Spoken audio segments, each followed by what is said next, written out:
सुंदरपुर गांव एक छोटा सा गांव है जहां जिंदगी बिल्कुल सिंपल थी। यहाँ की हर गली में खुशियों और गम दोनों का मेल था। इसी गांव में नेहा अपने पति और विकास दो छोटे बच्चों के साथ रहती थी। विकास मजदूरी करता था और उनका घर बिल्कुल छोटा सा था, लेकिन प्यार से भरा हुआ। नेहा और विकास दोनों ही बहुत मेहनती थे, लेकिन उनकी किस्मत में गरीबी लिखी थी। दो वक्त की रोटी कमा पाना भी उनके लिए मुश्किल था। कि माँ जो बूढ़ी और बीमार थीं, उनका भी ख्याल रखना पड़ता था। परिवार की जिंदगी में कोई बड़ा सपना नहीं था, बस गुजारा हो जाए इतना ही काफी था। काश आजकल काम मिल रहा है, बच्चों को स्कूल भेजना है, लेकिन पैसे कहाँ से लाएं? नेहा टेंशन मत लो, मैं कल शहर जाऊंगा और ज्यादा काम ढूंढूंगा। भगवान पे भरोसा रखो, सब ठीक हो जाएगा। लेकिन किस्मत को कुछ और ही मंजूर था। एक दिन अचानक विकास को तेज बुखार आया। गांव में कोई अच्छा डॉक्टर नहीं था और इलाज के अभाव में विकास की मौत हो गई। नेहा के लिए एक बड़ा दर्द था। उसका एकमात्र सहारा भी छिन गया था। विकास की मौत के बाद उनका छोटा भाई राजू, जो कि बहुत चालाक और मक्कार था, उसने माँ और भाभी की सेवा का नाटक किया। माँ, भाई की मौत हो चुकी है, अब भाभी खेती का काम नहीं कर पाएंगी, मुझे ही सब संभालना पड़ेगा, इसलिए कागज पर अंगूठा लगा दो। लेकिन राजू, ये जमीन तो सबकी है, तुम क्यों अपने नाम करवा रहे हो? माँ, मैं ही सब देखूंगा, आप चिंता मत करो, भाभी और बच्चों का खर्च मैं उठा लूंगा। माँ ने राजू की बातों में आकर अंगूठा लगा दिया, लेकिन राजू ने कुछ ही दिनों में जमीन सस्ते दामे में बेच दी और गांव से भाग गया। नेहा और उसके परिवार के लिए ये एक और दर्द था। अब उनके पास ना तो जमीन थी, ना ही कोई सहारा। कैसा कपूत पैदा किया आपने, जो अपने ही घर को बर्बाद करके भाग गया। अब हम लोग क्या करेंगे? नेहा के ऊपर अब घर का सारा भार आ गया था। उसने कभी काम नहीं किया था और अब उसके सामने दो बच्चों और बूढ़ी सास का ख्याल रखना था। कुछ दिन बाद घर में खाना खत्म हो गया। नेहा अपनी सास से कहती है, माँ, पैसे खत्म हो गए हैं, अब कुछ सोचना पड़ेगा। बेटी, हमें कुछ काम ढूंढना होगा, भगवान पे भरोसा रखो, वो मदद करेंगे। पड़ोसी लोगों ने कुछ दिन तक उनकी मदद की, लेकिन धीरे धीरे सब ने उन्हें अपने हाल पर छोड़ दिया। नेहा अपनी बेटी से कहती है, बेटी, अब बस थोड़ा सा खाना बचा है, कल से मुझे काम ढूंढना पड़ेगा। माँ, आप चिंता मत करो, आप भगवान की कितनी पूजा करती हैं, वो ज़रूर मदद करेंगे।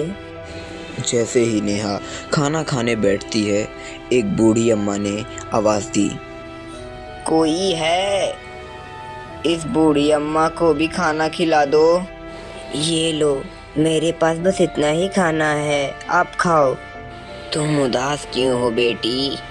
मेरे पति की मौत हो गई है, घर का सारा भार मेरे ऊपर है, अब खाना खत्म हो गया है। मुझे समझ नहीं आ रहा कि अपने बच्चों और सास को कैसे संभालूंगी। तुम्हारे हाथ में स्वाद है, घर के बाहर दाल चावल का ठेला लगा लो, मैं तुम्हें एक जादुई नमक देती हूँ, इससे खाने का स्वाद बढ़ जाएगा और तुम्हारी कमाई का जरिया बन जाएगा। बूढ़ी अम्मा नेहा को जादुई नमक का पैकेट देती हैं और चली जाती हैं। नेहा को लगता है कि ये कोई सपना तो नहीं है। उसने पैकेट को संभाल कर रखा और अगले दिन सुबह ही दाल चावल बनाने लगती है। नेहा ने अपने घर के सामने ही एक छोटा सा ठेला लगाया। उसने दाल चावल बनाया और उसमें जादुई नमक डाला। स्वाद इतना अच्छा था कि लोग उसके ठेले पर लाइन लगाने लगते हैं। पहले ही दिन उसने अच्छा पैसा कमाया। धीरे धीरे उसकी मशहूरियत पूरे गांव में फैल जाती है। नेहा बहन, ये दाल चावल का स्वाद कहाँ से आता है? हम तो रोज़ घर में बनाते हैं, लेकिन ऐसा स्वाद कभी नहीं आया। मेरे हाथ का स्वाद है भैया, आप लोग आते रहिए। नेहा की कमाई बढ़ने लगी और उसके पास पैसे भी जुड़ने लगे। उसने अपनी सास से कहा, माँ, हमारे दाल चावल पूरे गांव में मशहूर हो गए हैं, अब मैं सोच रही हूँ कि एक नौकर रख लूँ। हाँ बेटी, तुम इसी तरह मेहनत करो, भगवान तुम्हें सफलता देंगे। नेहा ने मुन्ना नाम के एक लड़के को नौकर रखा। मुन्ना गरीब था लेकिन बहुत चालाक भी था। उसने देखा कि नेहा का खाना इतना बिकता है तो उसने सोचा क्यों ना मैं भी अपना ठेला लगा लूं। यार, नेहा का खाना इतना बिकता है, मैं भी अपना ठेला लगा लूँगा, इससे ज़्यादा पैसे कमा पाएंगे। लेकिन मुन्ना, तुम्हें उसके जैसा स्वाद बनाना आना चाहिए, वरना लोग खाना नहीं खाएंगे। हाँ, मैं देखता हूँ कैसे बनाया जाता है। मुन्ना ने चुपके से नेहा को खाना बनाते हुए देखा। उसने देखा कि नेहा बस एक पैकेट से नमक निकालकर खाने में डालती है। मुन्ना ने सोचा इसी नमक में कोई राज है। उसने लालच में आकर वो पैकेट चुरा लिया और अपना ठेला लगाया।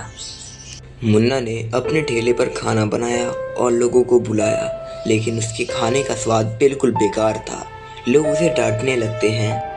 अरे ये क्या बेइज्जत खाना है, हमारे पैसे वापस करो। मुन्ना को अपनी गलती का एहसास हुआ।